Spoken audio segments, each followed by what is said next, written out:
Indonesia punya sumber daya manusia yang rendah. Itulah argumen yang banyak sekali kita dengar akhir-akhir ini di telinga kita. Dan akibat dari rendahnya sumber daya manusia yang dimiliki, itu semua berdampak pada Indonesia yang sulit menjadi negara maju. Jika kita bandingkan dengan Singapura, Indonesia itu merdeka lebih duluan. Tapi kenapa justru Singapura yang sumber daya alamnya sedikit malah duluan menjadi negara yang maju? Mungkin ada yang berargumen, ya Singapura orangnya sedikit, gampang diurusnya. Dan itu menurut gua adalah argumen yang valid. Tapi jika dibantah lagi, jumlah pemerintah dan pejabat juga banyak di Indonesia, sehingga harusnya rasionya bisa menjadi imbang antara rakyat yang diatur dan pemerintah yang mengatur. Tapi kenapa SDM Indonesia masih rendah? Apakah berarti ini semua salah pemerintah karena tidak becus dalam mengatur negara? Ya kurang tepat juga. Video kali ini akan agak sedikit sensitif, mungkin terkesan menyinggung, tapi sebenarnya gue hanya ingin menyampaikan hasil riset dan pandangan pribadi gue aja. Jadi ini dia, kenapa SDM di Indonesia masih rendah. Pertama, banyak budaya dan sifat masyarakat Indonesia yang salah besar. Tidak diragukan lagi bahwa Indonesia terkenal dengan budaya yang ramah. Tapi di balik itu semua, kalau gue coba amati lebih baik lagi dan lebih dalam lagi, ada budaya-budaya atau kebiasaan yang sebenarnya kurang baik, tapi itu tetap dilakukan sampai hari ini. Mungkin karena semuanya sudah menganggap itu sudah normal. Contohnya, yang paling top adalah budaya korupsi atau terima suap. Ya mungkin masyarakat selalu menganggap hanya pemerintah saja yang sering korupsi atau menerima suap. Tapi kalau dipikir-pikir lagi, masyarakat juga sering terlibat di dalam budaya suap menyuap atau korupsi.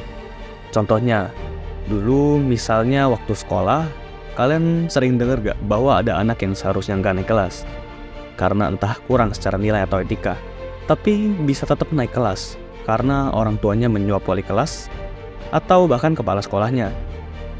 Dan juga sering banget jalanan putar balik yang ada di jalan raya itu sering ada penunggunya yang mungkin sebenarnya niatnya baik membantu pengendara mutar balik. Tapi saat ini seringkali justru malah mereka marah ketika tidak diberikan uang. Padahal itu adalah ruang publik yang bukan ranahnya mereka, karena itu harusnya adalah akses bersama. Dan juga kadang contoh di beberapa minimarket ada tukang parkir liar yang seharusnya masyarakat tidak perlu lagi membayar, tapi tetap ditagih. Lalu banyak juga infrastruktur yang dicolong, misalnya lampu jalanan, baut, pagar, dan lain sebagainya.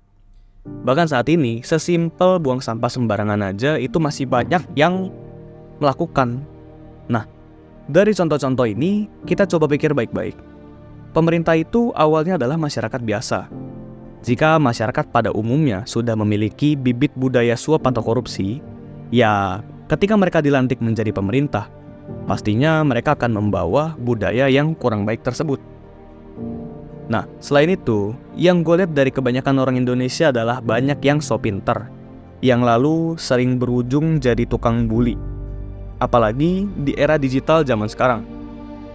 Pastinya lu sering lihat di kolom komentar, banyak tukang bully yang padahal kalau disamperin mah ciut. Semuanya bisa kelihatan pintar, padahal mah belum tentu apa yang disampaikan benar. Tapi giliran ada orang pintar yang benar-benar ingin tulus mengedukasi masyarakat, justru malah ikut dibully sama mereka yang so pintar ini. Masih banyak banget sisi gelap tentang masyarakat Indonesia yang tentu nggak bisa gue bahas semua. Mungkin kalian bisa bantu komen juga untuk saling berbagi dan mengedukasi. Lanjut ke poin kedua, orang Indonesia itu cenderung terlalu santai dan serba maklum. Lampu merah diterobos karena alasannya lagi buru-buru. Telat datang ke rapat penting dimaklumkan karena macet. Ada proyek yang hasilnya tidak maksimal dimaklumkan karena ngakunya ada hambatan. Semuanya serba dimaklumkan. Sehingga kadang orang jadi sulit membedakan mana yang bisa dimaklumkan dan mana yang salah. Hal-hal kecil yang salah itu sering dimaklumkan, dan akhirnya jadi keterusan sampai hal-hal tersebut menjadi besar.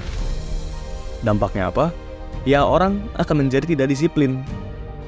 Menurut kalian, kalau ada orang yang pakai jalanan umum besar-besaran untuk kawinan, apakah itu bisa dimaklumkan? Menurut gue sih kurang bisa, karena itu jelas mengganggu banyak orang. Karena itu jalanan dibangun pemerintah, sifatnya untuk publik dan bukan untuk sebagian orang yang ngakunya kita orang asli sini. Jadi terserah kita dong. Masyarakat juga menganggap bahwa ini zaman yang aman, jadi semuanya serba santai. Hasil dari santai ini adalah menurunnya budaya kerja keras di Indonesia. Apalagi kita semua tahu kalau orang Indonesia sangat suka di-entertain. Dan entertainment inilah yang seringkali menjadi gangguan masyarakat di Indonesia. Bertumbuh dari segi SDM.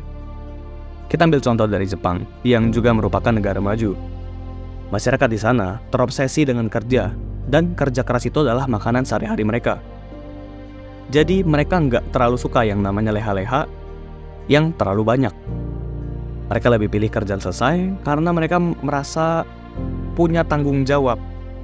Bahkan pemerintahnya aja kalau menganggap dirinya kurang becus, mereka akan resign. Berbeda dengan Indonesia yang banyak sekali oknum yang ambil cuti terus tapi kerjaannya banyak yang gak beres.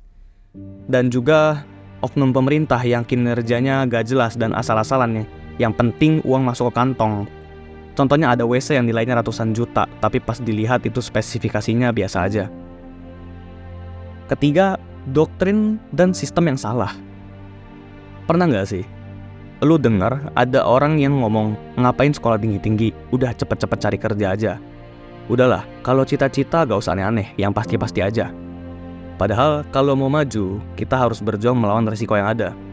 Kalau semuanya mau yang pasti-pasti aja, ya gak akan pernah maju bangsa ini. Banyak doktrin yang berasal dari keturunan demi keturunan yang seolah-olah membatasi kapabilitas dari keturunan mereka. Padahal mereka tidak pernah tahu potensi yang mereka miliki. Inilah yang dinamakan mental block. Seolah-olah masyarakat sengaja dibuat bodoh agar tidak bisa pintar. Karena ada oknum-oknum yang merasa bahwa jika masyarakat pintar, keuangan dan kekuasaan mereka akan terancam. Jadi lebih baik mereka sengaja membuat berbagai distraksi bagi masyarakat agar masyarakat merasa nyaman. Nggak percaya? Faktanya kenapa kalau orang mau menimba ilmu itu perlu biaya? Kalau memang mau masyarakat yang pintar, nantinya kan masyarakat sendiri yang membangun negara. Jadi harusnya kalau mau pendidikan atau menimba ilmu harusnya gratis dong. Jahatnya lagi, ada oknum yang gue juga nggak tahu siapa, tapi mereka membuat sistem agar kalangan atas selalu menang ketika melawan yang bawah. Dan ini bukan teori belaka, melainkan rahasia publik yang semua orang juga tahu.